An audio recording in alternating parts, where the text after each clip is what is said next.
지난주는 우리가 예수님의 재림을 대비해야 된다라고 이제 말씀을 우리가 나눴다면 이번 주 말씀은 부활을 증거하라고 이제 말씀을 하고 계십니다.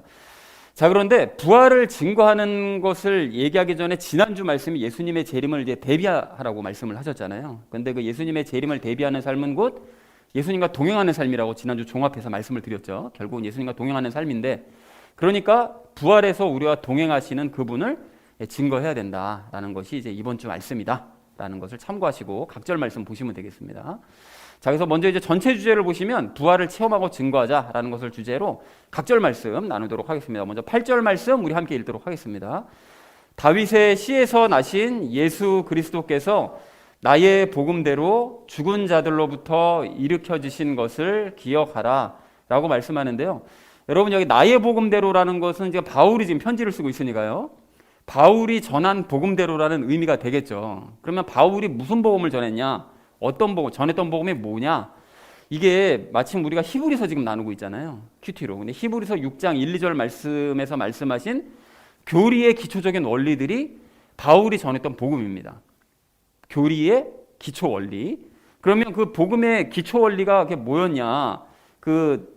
전체적으로 보면 이렇게 되어 있는데, 죽은 행위들로부터의 회개, 히브리서 6장 1, 2절 그대로 옮겨온 것입니다. 그리고 하나님을 향한 믿음, 그리고 침례들에 대한 교리와 안수, 그리고 죽은 자들의 부활과 영원한 심판, 이것에 대해서 얘기했거든요. 그러니까 이것이 바울이 가르치던 복음이었다는 거예요. 기본적인 그 복음들. 그럼 각각이 무엇을 의미하냐?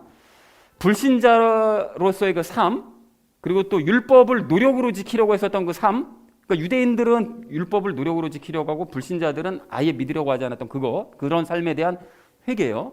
그리고 그랬던 사람이 하나님을 향한 절대적인 신뢰의 마음을 갖게 되는 것, 믿음을 갖게 되는 것. 그렇게 되면 어떻게 됩니까? 물세례를 받게 되고요. 그리고 그렇게 물세례 받은 사람에게 안수함으로써 주는 성령님 세례요. 성령님 세례를 받게 되는 것이죠. 그리고 그렇게 되면 어떻게 됩니까? 성령님 세례를 받으면 영이 부활하죠. 그리고 죽은 이후에는 육신이 부활하잖아요. 그리고 이 모든 것들을, 이 순서와 이 모든 것들을 믿지 않는 사람들은 마지막 날 영원한 심판을 받게 된다. 이것이 바울이 전했던 기초적인 교리, 복음입니다. 이게 바울이 전했던.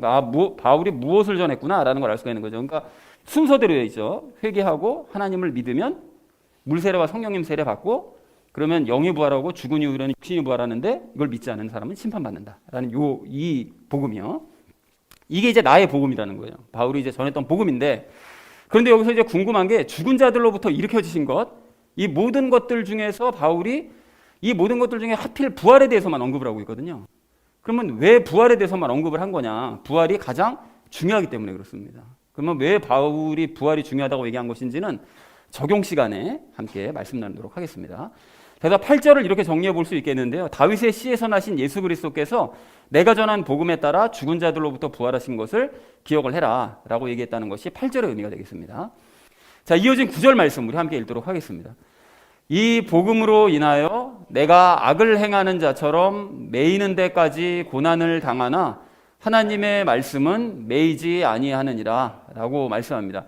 이 복음이라는 건 방금 말씀했던 것처럼 이제 부활의 복음을 이제 의미하고요. 내가 악을 행하는 자처럼이라고 얘기하는데, 그러니까 악인처럼 지금 고난을 당하고 있다는 거예요. 그럼 왜 악인 취급을 받았는가 하면, 괴상한 가르침으로 사람들을 선동하고 사회로 혼란스럽게 만든다는 누명을 뒤집어 쓴 거예요. 근데 이건 핑계고, 계속 말씀드렸었죠. 네로가 로마의 대화제 사건을 일으키고 난 다음에 그리스도인들에게 죄를 뒤집어 씌워서 다 지금 잡아 가두고 있는 그런 상황이었었거든요.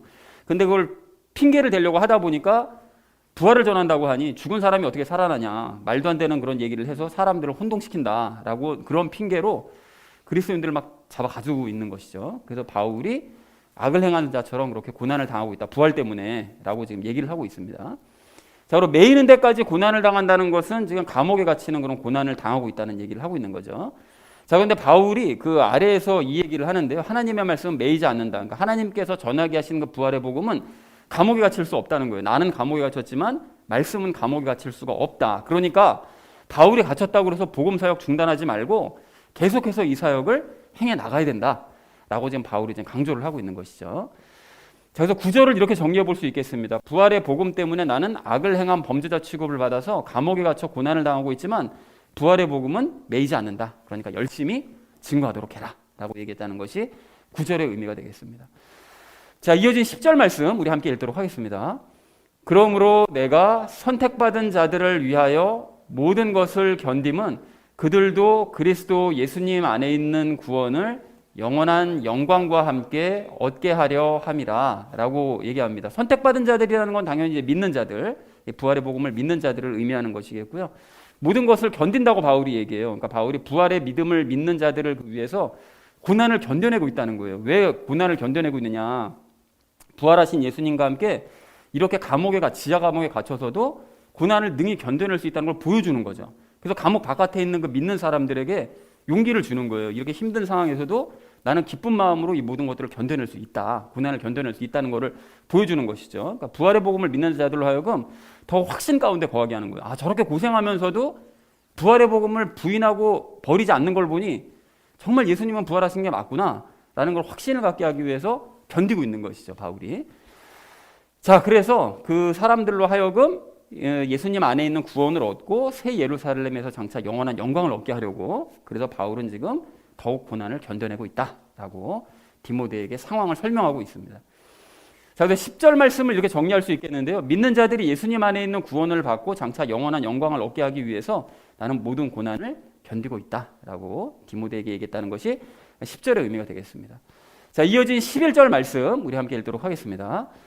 그것은 신실한 말이로다. 우리가 그분과 함께 죽었으면 또한 그분과 함께 살리라 라고 말씀하세요. 이제 그것은 이라는 것은 부활은 이라는 얘기고요. 신실한 말이라는 것은 믿어야 될 그런 말이다 라고 얘기를 하고 있습니다. 그래서 우리가 예수님과 함께 죽으면 예수님과 함께 산다는 거예요. 그러니까 예수님을 믿는 사람들은 예수님과 함께 죽고 예수님과 연합해서 함께 살아나죠. 이것은 이제 잠시 후에도 제가 따로 이제 말씀을 드릴 건데 이건 뭐 기독교의 변함없는 진리입니다. 자, 그런데 땅에서는 다시 한번 강조하지만 영이 부활하는 게 맞는 거죠. 영이 부활하는 이 뭐 육신은 살아 있지만 내 안에 있는 영이 죽었다가 이제 살아나는 게 영의 부활이고, 죽은 이후에는 어떻게 되죠? 심판 때는 육체가 새로운 육신을 가지고 부활하는 것이죠. 그런 이제 부활에 대해서 바울이 얘기를 하고 있다라고 확인하시면 되겠습니다. 11절을 이렇게 정리할 수 있겠는데요. 부활은 믿어야 될 말씀이다. 우리가 예수님을 믿음으로써 예수님과 함께 죽으면 예수님과 함께 살게 될 것이다. 이 땅에서도 살고 나중에 죽은 이후에 살고요. 그렇게 될 것이다 라고 얘기하고 있습니다. 자, 이어진 12절 말씀 우리 함께 읽도록 하겠습니다. 우리가 고난을 당하면 또한 그분과 함께 통치하리라. 우리가 그분을 부인하면 그분도 우리를 부인하시리라 라고 말씀합니다. 고난을 당하면이라는 부활 때문에 바울처럼 이 땅에서 이제 고난을 당하면요. 그러니까 잠시 후에도 말씀드리겠지만 우리가 부활을 전하면 어떤 모양으로든지 사람에게 어려움을 겪게는 돼 있습니다. 고난을 그렇게 당하는데, 그렇게 당하면 고난으로 끝나는 것이 아니라 그분과 함께 나중에 새 예루살렘에서 예수님과 함께 통치를 하게 되겠죠. 그 새 예루살렘에 있는 뭐 피조물들이 또 있을 거예요. 그 모든 것들을 또 아니면 자연을 통치하는 그런 권세를 예수님처럼 이제 우리가 이제 얻게 될 것입니다. 자, 그런데 그분을 부인하면, 그러니까 고난이 너무 싫어서 난 그런 게 두렵고 싫다. 그래서 예수님의 부활을 했다는 건 나는 뭐 모르겠고 나는 인정도 하기 싫다. 뭐 이런 식으로 부인을 해버리게 되면 나중에 예수님께서 심판하러 오셔서 어떻게 된다는 거죠? 예수님도 나를 모른다고 이제 부인하시겠다는 것이죠. 이게 마태복음에서도 말씀하고 계시죠. 사람들 앞에서 나를 모른다고 부인하면 나도 너를 천사들 앞에서 또 아버지 하나님 앞에서 너를 모른다고 하리라. 이렇게 말씀하시는 바로 그 말씀을 하고 있습니다. 자, 그래서 12절 말씀을 이렇게 정리해 볼 수 있겠는데요. 우리가 부활 때문에 이 땅에서 고난을 당하면 새 예루살렘에서는 예수님과 함께 통치를 하겠지만 우리가 부활하신 예수님을 부인하면 예수님도 우리를 부인하실 것이다 라고 얘기했다는 것이 12절의 의미가 되겠습니다. 마지막 13절 말씀 우리 함께 읽도록 하겠습니다. 우리가 믿지 아니하여도 그분은 항상 신실하시니 자신을 부인할 수 없느니라 라고 말씀하세요. 우리가 믿지 아니하여도, 그러니까 우리가 부활을 믿지 않더라도 예수님은 이제 요 중간에 삽입인데요. 그러니까 예수님은 믿음 충만한 분이시기 때문에 거짓말할 수 없는 분이라는 거예요. 그렇기 때문에 결론적으로 뭡니까? 자신을 부인할 수 없다. 그러니까 자신의 부활을 부인하실 수 없다는 거예요. 부활하셔놓고도 난 부활하지 않았어 라고 부인하실 수 없다는 거죠. 그러니까 이 얘기가 쉽게 얘기하면 무슨 얘기냐? 우리가 믿지 않을지라도 예수님은 항상 믿음 충만한 분이셔서 자신의 부활을 부인하실 수 없는데, 그러니까 결국 믿지 않더라도 그분의 부활은 진실이라는 거예요. 예수님은 살아나신 게 맞다. 우리가 뭐 믿든 믿지 않든 상관없이 예수님은 부활하신 게 맞다라고 얘기했다는 것이 13절의 의미가 되겠습니다. 자, 그래서 오늘 말씀을 이렇게 정리해 볼 수 있겠는데요. 내가 전한 복음대로 예수님의 부활을 기억해라. 나는 부활 때문에 감옥에 갇혀서 고난을 받지만 하나님의 말씀은 매일 수 없다. 그래서 나는 믿는 자들이 구원과 영광을 얻게 하기 위해서 이 고난을 견뎌내고 있다. 그러니까 나는 나 나름대로 최선을 다할 테니, 감옥 안에서 최선을 다할 테니 너는 바깥에서 부활의 복음, 이 말씀이 매이지 않는 이 말씀을 열심히 전파하도록 해라 라고 지금 바울이 권면하는 거죠.